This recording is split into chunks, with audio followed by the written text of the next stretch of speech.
Good morning students. Online classes में आप सभी का स्वागत है। चैप्टर चल रहा था अपना बहुलक पॉलीमर, ठीक है, 3 अंक का। कल टॉपिक पढ़े थे रबर, ठीक है, मेन टॉपिक था रबर। रबर के प्रकार देखे थे, 2 प्रकार के, प्राकृतिक रबर और संश्लेषित रबर, ठीक है। प्राकृतिक रबर की बात करें पॉलीआइसोप्रीन और संश्लेषित रबर की बात करें तो नियोप्रीन। तो प्राकृतिक रबर और संश्लेषित रबर के एक उदाहरण देख लिए थे। इनको बनाने की विधि, बहुलकीकरण की विधि देख ली थी, ठीक है।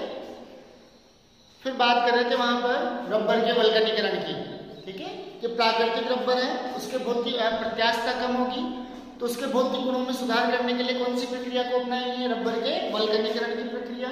वल्कनीकरण क्या था कि जब प्राकृतिक रबर को, ठीक है, पॉलीआइसोप्रीन को सल्फर या गंधक के साथ क्या किया जाए? गर्म किया जाए, ठीक है।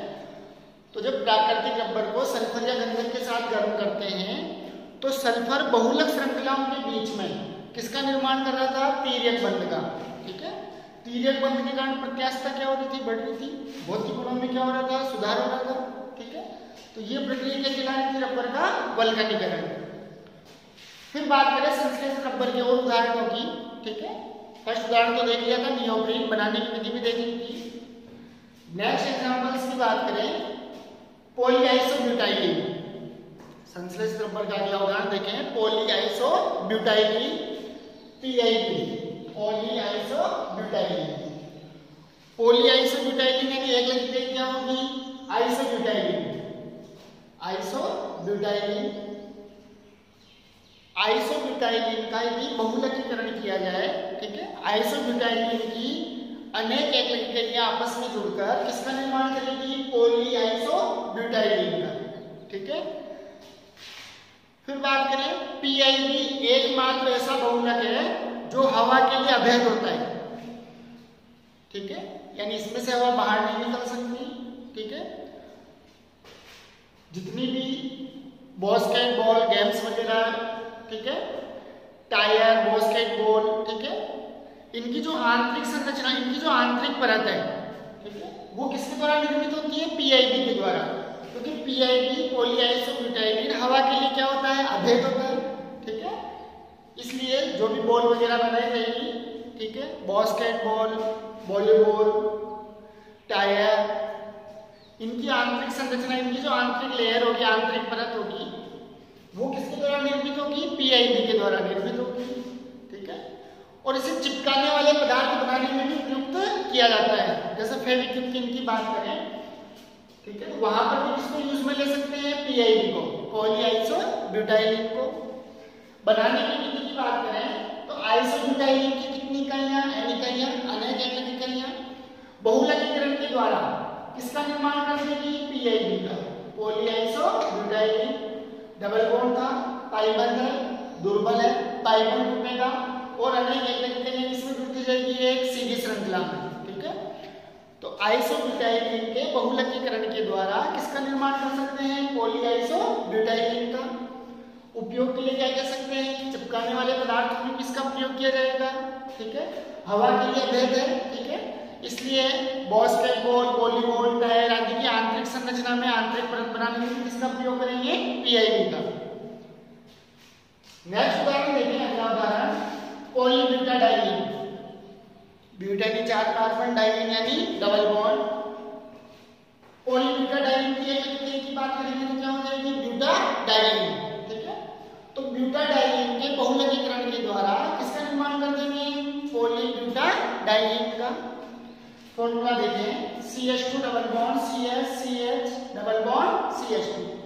दोनों जगह के पाई बंध टूटेगी, ठीक है, और अनेक एकल इकाइयां, पाई बंध टूटेगा, कार्बन की संयोजकता इलेक्ट्रॉन आपस में क्या होती जाएगी? जुड़ती जाएगी। तो ब्यूटाडाइलीन के द्वारा पॉलीब्यूटाडाइलीन का निर्माण किया जा सकता है। थर्ड एग्जांपल देखें acrylonitrile butadiene styrene rubber, ABS rubber. 3 प्रकार की एकल इकाइयां हैं। अभी तक जितने भी बहुलक देखे थे सब में या तो एक प्रकार की एकल इकाई थी या 2 प्रकार की एकल इकाइयां थी, ठीक है। इस उदाहरण में कितने प्रकार की एकल इकाइयां हो जाएंगी? 3 प्रकार की, एक्रिलोनाइट्राइल, ब्यूटाडाइलीन, स्टाइरीन तीनों अलग अलग परसेंटेज में मिलेगी, ठीक है। जैसे बात करें ब्यूटाडाइन कितने प्रतिशत है, 20%, 20%, ठीक है। स्टाइरिन कितने परसेंट है, 50%। एक्रिलोनाइट्राइल कितने परसेंट है, 30%। तो यह एक्रिलोनाइट्राइल कितना परसेंट, 30%, ठीक है। 1,3-ब्यूटाडाइन कितने परसेंट, 20%, तथा स्टाइरिन कितने परसेंट, 50%। तो यह बहुलक एक्रिलोनाइट्राइल के 30%, ठीक है, 1,3-ब्यूटाडाइन के 20% और स्टाइरिन के 50%, ठीक है, के बहुलीकरण के द्वारा निर्मित होगा, ठीक है। एबीएस की बात करें, एबीएस रबर की, तो 3 एकल इकाइयां एक्रिलोनाइट्राइल, ब्यूटाडाइन और स्टाइरिन। एक्रिलोनाइट्राइल कितने प्रतिशत, 30%, ब्यूटाडाइन 20% और स्टाइरिन कितने प्रतिशत है, 50%। तो तीनों के फॉर्मूले देख चुके पहले, ठीक है। स्टाइरिन का भी देख चुके, ब्यूटाडाइन का भी देख चुके, ठीक है, और एक्रिलोनाइट्राइल का भी देख चुके। तो फर्स्ट में लेंगे जैसे एन इकाइयां किसकी, ब्यूटाडाइन की, एन इकाइयां किसकी, स्टाइरिन की, और एन इकाइयां किसकी, एक्रिलोनाइट्राइल की। होगा क्या, करना क्या है कि पाइबंद है, दुर्बल है, टूटेंगे, ठीक है, और एक इकाइयां संयुक्त करने के कारण आपस में क्या होती जाएगी, जुड़ती जाएगी, और किसका निर्माण कर देगी, ABS rubber. Acrylonitrile, butadiene, styrene rubber का निर्माण करेगी। तो यहां से पाइबंद को तोड़ दिया तो CH2 सिंगल बॉन्ड CH, एक संयुक्त इसकी रिक्त है। यहां से भी पाइबंद को तोड़ेंगे तो एक संयुक्त किसकी रिक्त रहेगी, CH2। यहां से भी पाइबंद को तोड़ेंगे तो CH2 किसके साथ जुड़ जाएगा, इस CH2 के साथ, ठीक है। फिर यहां से भी पाइबंद तोड़ेंगे तो ये CH2 किसके साथ जुड़ेगा, इस CH के साथ, और किसका निर्माण कर देगा, एबीएस रबर का। किसका निर्माण कर दिया, एबीएस रबर का निर्माण कर देगा। तो ये 3 उदाहरण हो गए संश्लेषित रबर के, पीआईडी, पॉलीआइसोब्यूटाइलीन, पॉलीब्यूटाडाइन और एबीएस रबर। तीनों को बनाने की विधि, ठीक है, तीनों की एकल इकाइयां, तीनों का फॉर्मूला। नेक्स्ट टॉपिक की बात करें बहुलकों का आणविक द्रव्यमान, ठीक है, बहुलकों का आणविक द्रव्यमान। तो बहुलकों की श्रृंखला की लंबाई, ठीक है, किस पे निर्भर करेगी, उनके निर्माण के दौरान अभिक्रिया मिश्रण में, ठीक है। बहुलक का निर्माण किससे कर रहे हैं, एकलक इकाई से, ठीक है। तो किस बहुलक में एकलक इकाइयों की संख्या क्या है, ठीक है। तो बहुलक की श्रृंखला की लंबाई उसके निर्माण में अभिक्रिया के दौरान उपस्थित एकलक इकाइयों की संख्या पर निर्भर करती है। जितनी एकलक इकाइयों की संख्या अधिक होगी, बहुलक की श्रृंखला भी क्या होगी, उतनी ही लंबी होगी। बहुलक अणु में उपस्थित एकलक अणु की संख्या को, बहुलक अणु में उपस्थित, मान लीजिए किसी बहुलक में 100 एकलक इकाई है, 50 एकलक इकाई है, ठीक है। तो बहुलक अणु में उपस्थित एकलक अणु की संख्या को, एकलक इकाइयों की संख्या को बहुलीकरण या बहुलकीकरण की कोटि कहते हैं। किसी भी बहुलक में जितनी एकलक इकाइयां उपस्थित है, क्या कहलाएगी वो, उसकी बहुलकीकरण की कोटि कहलाती है। फिर बात करें बहुलक अणु का आकार एकलक अणुओं की संख्या पर निर्भर करता है। बात की थी बहुलक की श्रृंखला की, तो बहुलक की श्रृंखला की बात करें या बहुलक के आकार की बात करें, दोनों किस पर निर्भर करेगी, एकलक इकाइयों की संख्या पर निर्भर करती है। बहुलक का आणविक द्रव्यमान भिन्न भिन्न होता है, ठीक है।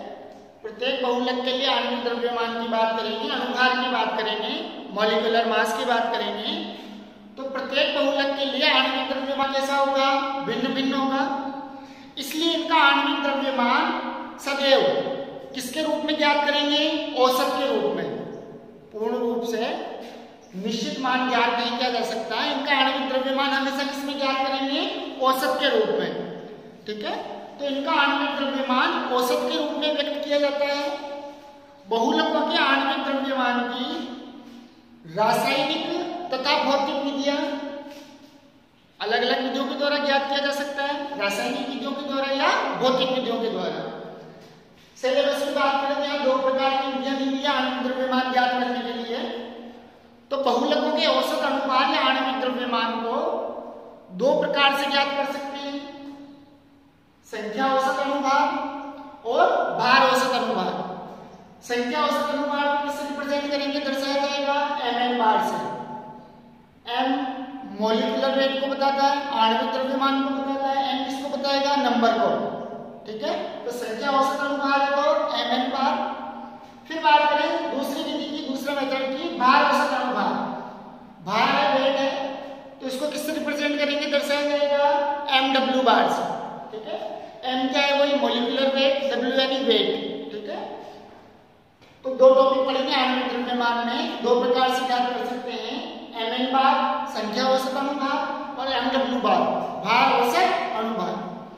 पहले बात करें संख्या औसत अनुभार की, तो बहुलक में उपस्थित विभिन्न बहुलक अणुओं, बहुलक में उपस्थित विभिन्न बहुलक अणुओं, ठीक है, के अणुभारों के योग में, किसी भी बहुलक का जो कुल अणुभार है, किसी भी बहुलक का कुल भार या कहते हैं जो कुल अणुभार है, ठीक है, उसके योग में, कुल अणुभार में औसत संख्या का भाग देने पर, किसी भी बहुलक में बहुलक अणुओं का जो कुल भार है, अणुभार है, उसको किससे डिवाइड किया जाए, बहुलक अणुओं की कुल संख्या से। तो किसका मान निकाल लेंगे, संख्या औसत अणुभार का, mn बार का मान निकाल लेंगे। बहुलक के नमूने का संख्या औसत अनुभार किससे रिप्रेजेंट कर रहे हैं, mn बार से। तो mn बार का फॉर्मूला क्या हो जाएगा, यहाँ से mn बार इक्वल कुल भार, बहुलक में बहुलक अणुओं का कुल भार या अणुभार अपॉन किससे डिवाइड करते हैं, बहुलक अणुओं की कुल संख्या से।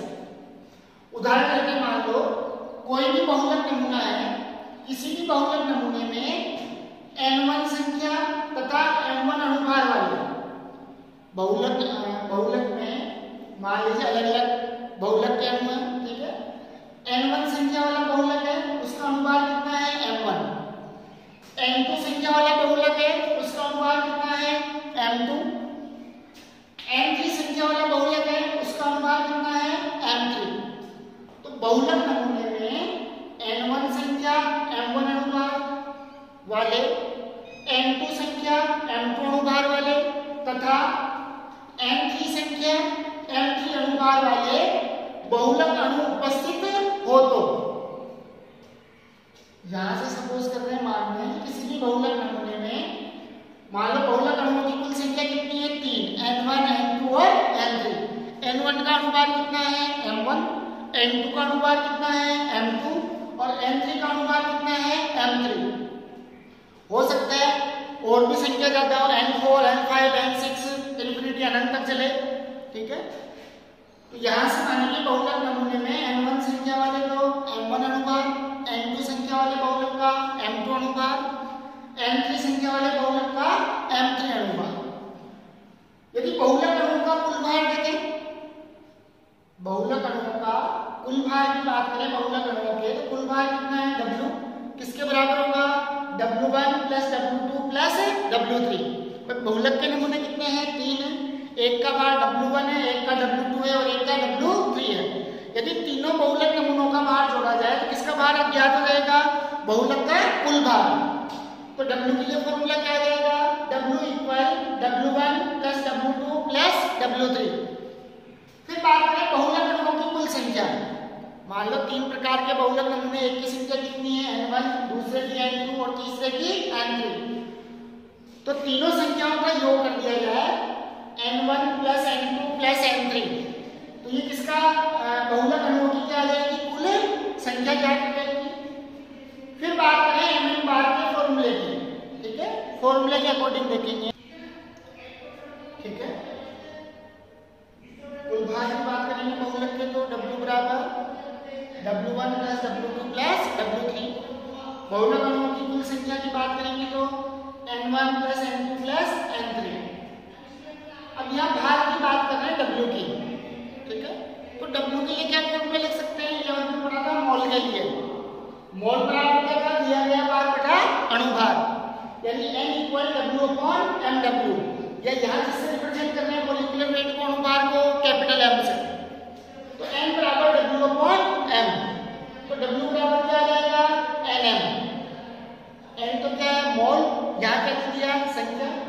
एम किसको रिप्रेजेंट कर रहा है? अणुभार को। तो W बराबर क्या हो जाएगा? Nm। तो मान लो फॉर्मूला क्या था अपने पास? कुल भार कितना है? W1 plus W2 plus W3। कुल भार कितना होगा? W यही होगा। कुल संख्या की बात करें तो N1 plus N2 plus N3। कुल संख्या तो N1 plus N2 plus N3। ये वैल्यू कहां से? ये देखते हैं। तो W1 के लिए क्या फॉर्मूला लिख सकते हैं? W1 बराबर क्या रहेगा? N1 M1। तो W1 के लिए क्या लिख दिया मैंने? N1 M1। W2 के लिए क्या रहेगा? N2 M2। ठीक है, तो W2 की जगह क्या लिख दिया? N2 M2। W3 के लिए क्या रहेगा? N3 M3। तो कुल भार की बात करें, कुल भार कितना था? W किसके बराबर है? W1 plus W2 plus W3। W1 W2 W3 की वैल्यू यहां से ले लेंगे। W1 बराबर N1 M1, W2 बराबर N2 M2, W3 बराबर N3 M3। तो वही वैल्यू यहां कर दी W1 की, W2 की और W3। फिर बात करेंगे कुल संख्या N1 plus N2 plus N3। तो किसका फॉर्मूला आ जाएगा? Mn बार का, संख्या औसत अणुभार का फॉर्मूला आ जाएगा। यहां तो बात होती है केवल बहुलक के 3 नंबरों में हो सकता है 4 हो, 5 हो, आगे तक चलेंगे इंफिनिटी। तो लिख सकते हैं Mn बार बराबर sigma Ni Mi upon sigma Ni। तो दोनों में से कोई सा भी फॉर्मूला यूज करें। ठीक है, फिर सेकंड बात करेंगे भार औसत अणुभार की। ठीक है, नेक्स्ट टॉपिक देखें भार औसत अणुभार। MW बार की बात करें तो बहुलक के नमूने में उपस्थित प्रत्येक बहुलक के कुल भार को उसके अणुभार से गुणा करते हैं। मान लो पहला नमूने का कुल भार कितना था? W1, उसको किससे गुणा कर दिया? उसके अणुभार से। तो M1 W1। दूसरे वाले बहुलक नमूने का भार कितना था? W2। अभी देखा था फर्स्ट वाले मेथड में। W2 भार कुल भार है, उसको किससे गुणा कर दिया? उसके अणुभार M2 से। फिर तीसरे वाले नमूने का कुल भार कितना है? W3। किससे गुणा कर दिया? उसके अणुभार से। ठीक है, तो बहुलक नमूने का जो भी बहुलक का भार है उसको किससे गुणा किया जाए? उसके अणुभार से गुणा करते हैं। तो M1 W1, M2 W2 और M3 W3। तो बहुलक के नमूने में उपस्थित प्रत्येक बहुलक के कुल भार को उसके अणुभार से गुणा करते हैं। कुल भार को उसके अणुभार से क्या कर देते हैं? गुणा कर देते हैं। तथा प्राप्त सभी गुणकों को जोड़कर M1 W1, M2 W2 और M3 W3 तीनों को क्या करते हैं? जोड़ दें। और किससे डिवाइड करते हैं? बहुलक के कुल भार से। बहुलक नमूने के कुल भार को उसके आणविक द्रव्यमान से गुणा करके इन गुणकों को क्या करते हैं? पहले तो जोड़ दें, प्लस कर दिया। उसके बाद किससे भाग कर रहे हैं? किससे डिवाइड कर रहे हैं? बहुलक के कुल भार से।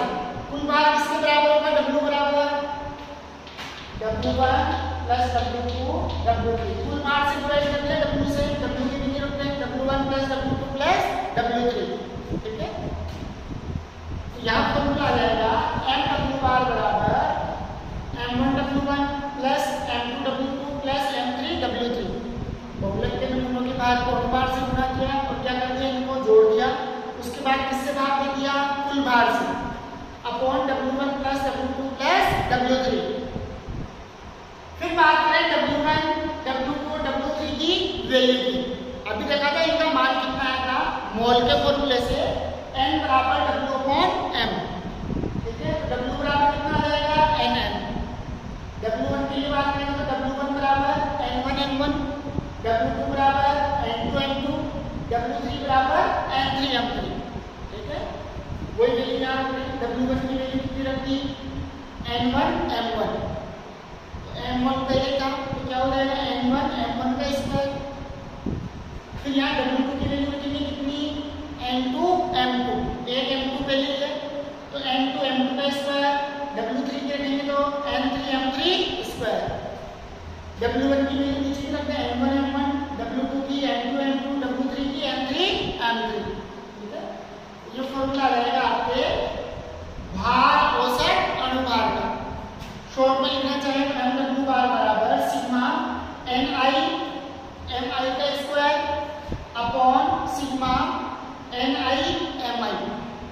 दोनों में से जो भी फॉर्मूला यूज में लेना चाहे दोनों फॉर्मूले से एक ही बात है। तो ये बात कर ली दो विधियां, एक तो संख्या औसत अनुभाग और एक भार औसत अनुभाग। ठीक है, यहाँ तक कोई दिक्कत नहीं होगी सर। ठीक है, संख्या औसत अनुभाग को किससे रिप्रेजेंट कर रहे थे? ml बार से, और भार औसत अनुभाग को किससे रिप्रेजेंट कर रहे हैं? mw बार से। ठीक है, ठीक है। नेक्स्ट टॉपिक स्टार्ट करेंगे बहुलकीकरण की क्रियाविधि। बहुलकीकरण की क्रियाविधि की बात करें कि जब एक लकीर आपस में जुड़ रही है और किसका निर्माण कर रही है? बहुलक का। ठीक है, तो जब एक लकीर आपस में जुड़ती है बहुलक का निर्माण करती है, ठीक है, उस क्रिया की क्रियाविधि क्या होगी? मैकेनिज्म क्या होगी? तो यहाँ दो प्रकार की क्रियाविधि देखेंगे बहुलकीकरण की, एक तो मुक्त मूलक योगात्मक बहुलकीकरण की और एक आयनिक योगात्मक बहुलकीकरण की। मुक्त मूलक योगात्मक बहुलकीकरण की बात करेंगे तो केवल एक ही प्रकार की क्रियाविधि है, लेकिन जहाँ आयन की बात करेंगे दो प्रकार के आयन, धनायन और ऋणायन।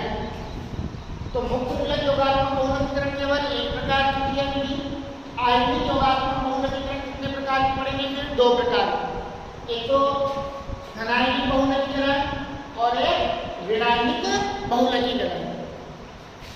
फर्स्ट क्रियाविधि देखते हैं मुक्त मूलक योगात्मक बहुलकीकरण।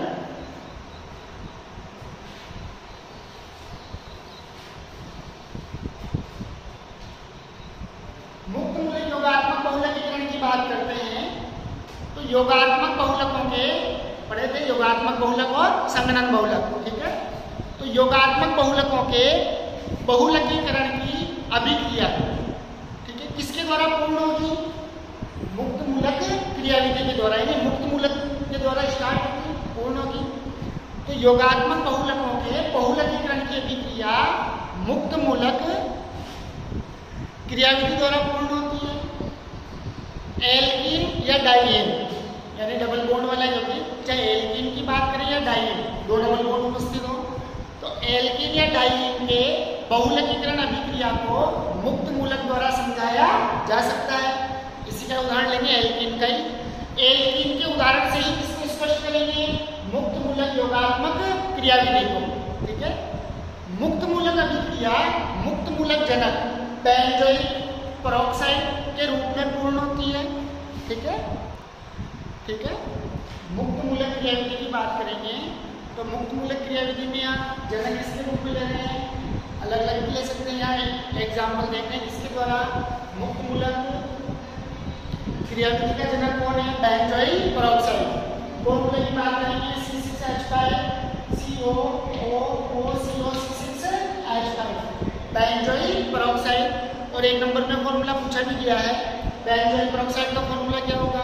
सूत्र पूछा गया है। ठीक है, या पूछ लिया गया है मुक्त मूलक क्रियाविधि का जनक कौन है? तो बेंजोइक पेरोक्साइड। ठीक है, अब बात करें मुक्त मूलक क्रियाविधि कितने पदों में पूर्ण होगी? 3 पदों में। कितने पदों में पूर्ण होती है? 3 पदों में। कौन कौन से? अब मुक्त मूलक की बात करेंगे या आयनिक की बात करेंगे, धनायनिक ऋणायनिक जिसकी भी बात करेंगे, ये सभी अभिक्रियाएं कितने पदों में पूर्ण होगी? 3 पदों में। और तीनों पद जैसे हैं सेम है। फर्स्ट पद क्या होगा? प्रारंभिक पद।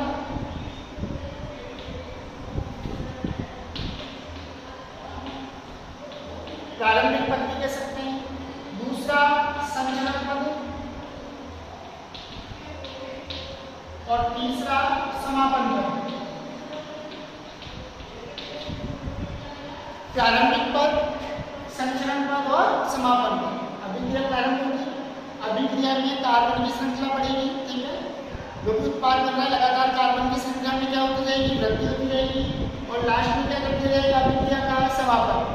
तो चाहे योगात्मक की बात करेंगे या आयनिक की बात करेंगे, ठीक है, मुक्त मूलक वाली क्रियाविधि की बात करेंगे, आयनिक की क्रियाविधि की बात करेंगे, दोनों ही क्रियाविधि में कितने पदों में आती है? प्रारंभिक पद या प्रारंभ पद कहते हैं, संचरण पद और समापन पद।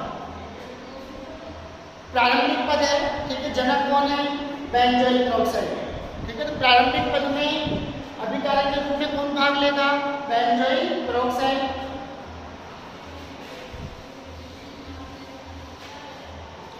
फर्स्ट पद की बात करें प्रारंभिक पद या प्रारंभ पद,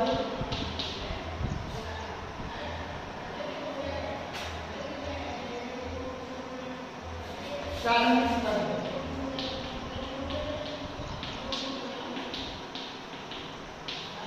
इसके द्वारा आपकी स्टार्ट होगी बेंजोइक प्रोसेस।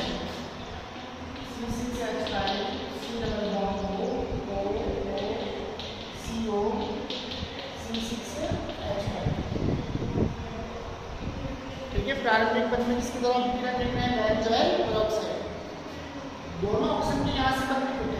कौन सा बंध विखंडन किया जाएगा? समान संबंध विखंडन। कौन सा बंध विखंडन करेंगे? समान संबंध विखंडन। पढ़ा था 11th में समांश और विषमांश। दोनों परमाणु समान है, दोनों की विद्युत कैसी है? समान है, तो इलेक्ट्रॉन का बंटवारा भी क्या होगा? समान होगा। और समान संबंध विखंडन में कौन से उत्पाद का निर्माण होता है? मुक्त मूलक का। और अभिक्रिया आगे किससे चलेगी? मुक्त मूलक से। इसलिए क्या नाम दे दिया? मुक्त मूलक योगात्मक बहुलकीकरण। तो बेंजोइक पेरोक्साइड का दोनों ऑप्शन के बीच से बंध को तोड़ा जाए तो किसका निर्माण होगा? मुक्त मूलक का। क्या बन जाएगा? C6H5 C double bond O मुक्त मूलक। C6H5 COO मुक्त मूलक। तो कितने अणु बन गए? 2 अणु बन गए। फिर यहाँ वापस C6H5 C double bond O मुक्त मूलक। कार्बन कार्बन के बीच में कौन सा बंध विखंडन किया जाए? समान संबंध विखंडन। दोनों परमाणु समान है, दोनों की विद्युत कैसी है? समान है। तो एक तो क्या बनेगा? C6H5 मुक्त मूलक, फेनिल मुक्त मूलक।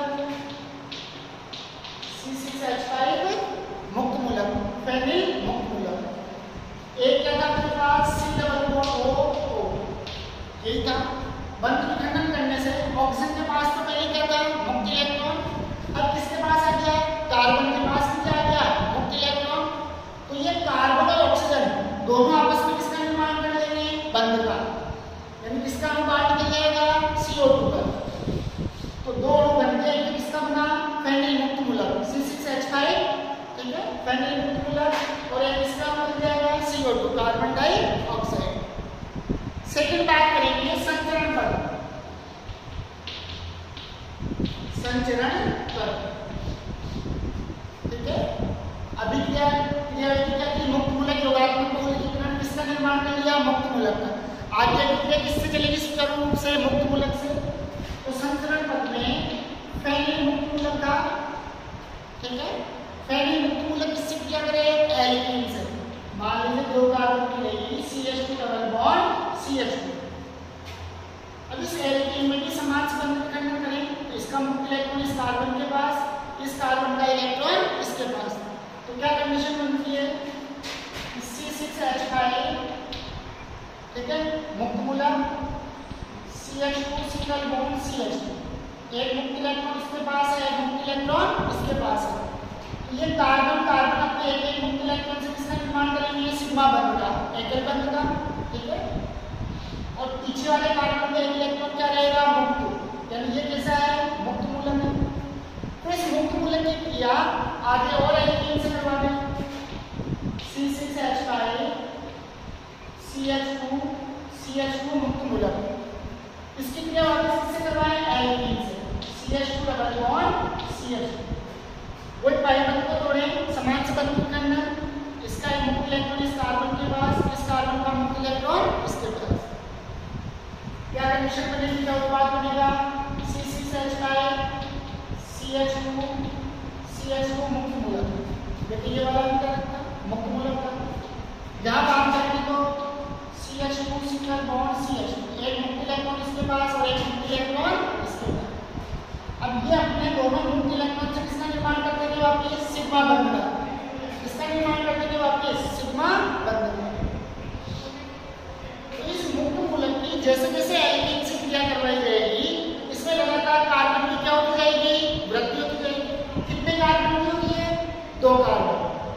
एल्कीन कितने कार्बन की है? 2 कार्बन की। तो लगातार कितने कार्बन की वृद्धि हो रही है? 2 कार्बन। तो लगातार 2 कार्बन की क्या होती जाएगी? वृद्धि होती जाएगी।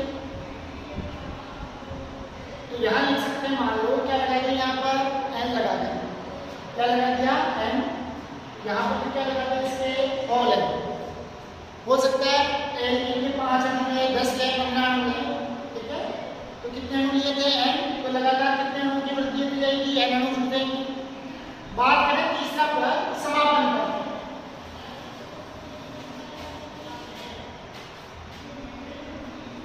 तीसरे पद की बात करें समापन पद,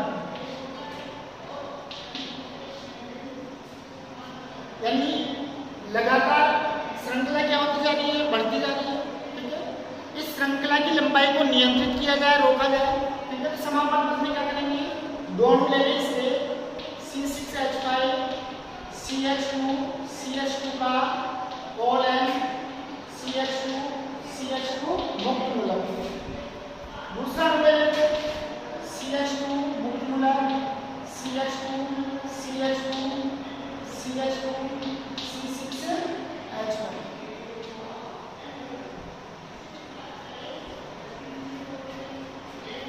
दो अणु लेंगे इसके, ठीक है। इधर से ये मुक्त मूलक वाला कार्बन, इधर से ये मुक्त मूलक वाला कार्बन। जब तक मुक्त मूलक उपस्थित है अभिक्रिया की लंबाई बढ़ती जाएगी, श्रृंखला की लंबाई क्या होती जाएगी, बढ़ती जाएगी।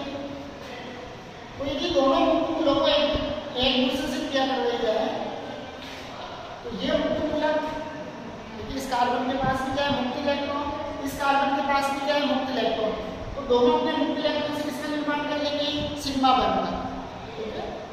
और जैसे ही ये मुक्त मूलक समाप्त हो जाएगी, ठीक है, मुक्त मूलक सिग्मा बंध का निर्माण करेंगे, तो श्रृंखला का क्या हो जाएगा, समापन।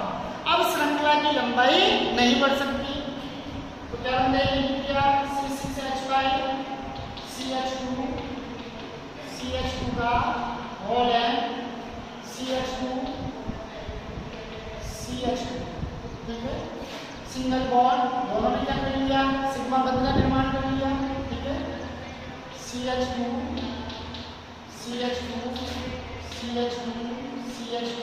का होल n C6H5।